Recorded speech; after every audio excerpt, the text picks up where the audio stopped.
আমার আম্মুর হাতের এই বাটা মশলা দিয়ে গরুর মাংস রান্না করাটা খেতে কিন্তু খুবই মজার হয়।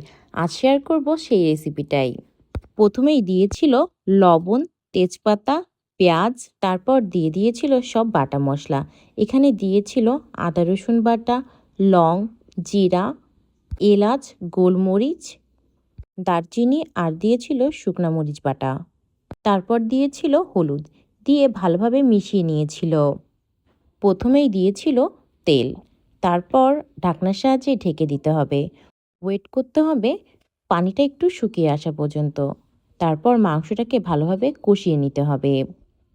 মাংসটাকে এমনভাবে কষাতে হবে যখন মশলা লেগে লেগে আসবে তখনই পানি দিয়ে দিতে হবে। তারপর ঢাকনার সাহায্যে ঢেকে দিয়ে মাংসটাকে সিদ্ধ হওয়া পর্যন্ত রান্না করে নিতে হবে।